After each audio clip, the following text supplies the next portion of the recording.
प्रत्याशी अनुपमा के समर्थन में धनबाद पहुंचे कांग्रेस प्रदेश अध्यक्ष राजेश ठाकुर। प्रेस वार्ता कर कहा, भारी मतों के अंतर से होगी अनुपमा की जीत। आपको बता दें कि झारखंड प्रदेश कांग्रेस कमेटी के अध्यक्ष राजेश ठाकुर ने धनबाद में पत्रकारों से बातचीत में कहा कि छठे चरण के चुनाव में झारखंड की 3 सीट रांची, जमशेदपुर और धनबाद लोकसभा सीट कांग्रेस जीत रही है। उन्होंने कहा कि चुनाव प्रचार के दौरान जनता का कांग्रेस के प्रति जिस प्रकार से रुझान देखने को मिला, इससे यह साबित होता है कि धनबाद से कांग्रेस प्रत्याशी अनुपमा सिंह भारी मतों से धनबाद सीट से जीतने जा रही है।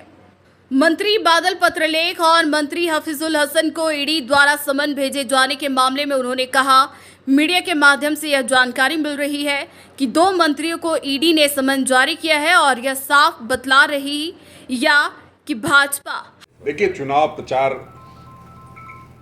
जो है छठे चरण का आज समाप्त हो रहा है और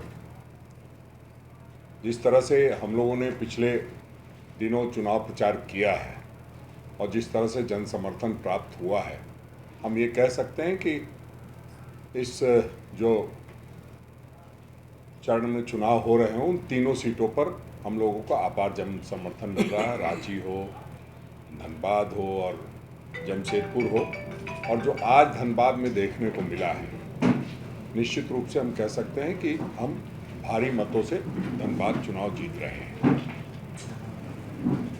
आप जानते हैं कि जिस तरह से आदरणीय राहुल गांधी जी ने भारत जोड़ो न्याय यात्रा और भारत जोड़ो यात्रा के माध्यम से पूरे देश में यात्रा की, उसे पूरे देश में लोगों के बीच संदेश गया कि सचमुच में कांग्रेस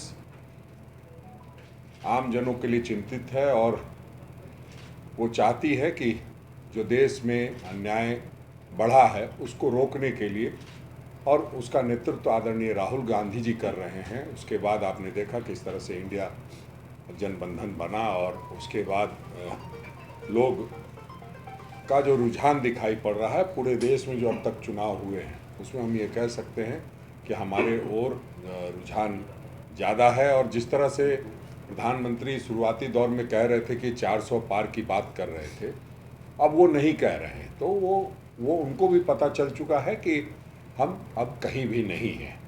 तो आज जो हालात बने हुए हैं, जिस तरह से धनबाद में बहुत सारी बातें हुई, बहुत सारी चर्चाएं हुई, आप लोगों को 2-2 पन्ने का विज्ञापन मिला और उसमें बताया गया कि उम्मीदवार का आपराधिक इतिहास इतना लंबा चौड़ा है। खुद बाबूलाल मरांडी जी ने अपने विज्ञापन के माध्यम से ये संपन्न किया, उम्मीदवार ने भी दिया। ये अच्छी एक पहल थी चुनाव आयोग की, जिसको हम लोग स्वागत करते हैं और धन्यवाद करते हैं कि इस माध्यम से कम जो बातें इधर उधर की बातें होती थी वो उम्मीदवार ने स्वयं बता दी और बाबूलाल मरांडी जी ने माना कि हमने इतने मुकदमों के बावजूद उनको प्रत्याशी बनाया है। अब लोगों को तय करना है और लोग तय करेंगे। हम मुद्दों की बात करते रहे, वो चुनिंदों की बात करते रहे।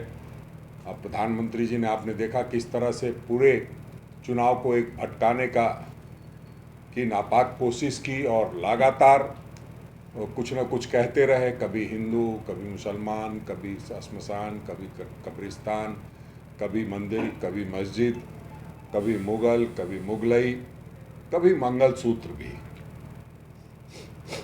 लेकिन जो इस बार का चुनाव दिखाई दे रहा है, हम उसमें कह सकते हैं कि जो उनके इरादे थे उन इरादों में वो सफल नहीं हुए हैं।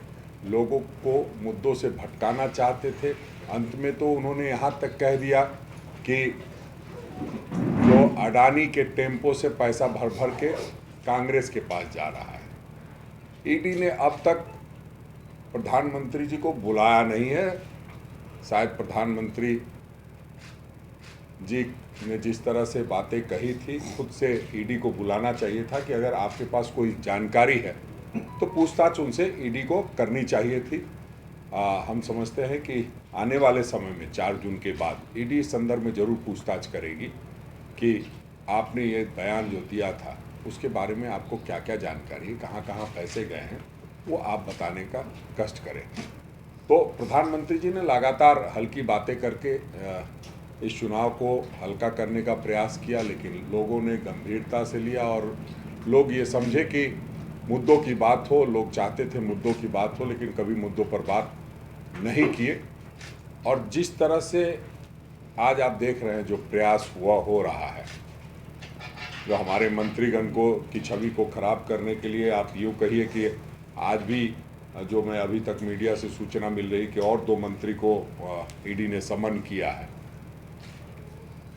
तो इससे ये पता चलता है कि जो अब तक चुनाव हुए हैं भारतवर्ष में, उसमें पूरी तरह से हार रहे हैं भारतीय जनता पार्टी के लोग। और जो खास करके झारखंड है, झारखंड में इस तरह की कवायद हुई है, लोगों का एक रुझान बढ़ा है और उसके बदले में इस तरह की कार्रवाई की बातें की जा रही है। समय से पहले सांसद बता देते हैं कि ईडी का उनको समन आ रहा है। ईडी वाले आपको नहीं बताए होंगे, सांसद ने बयान देके पहले बता दिया कि ईडी का सम्मान जो है फलाने लोगों को मिल रहा है।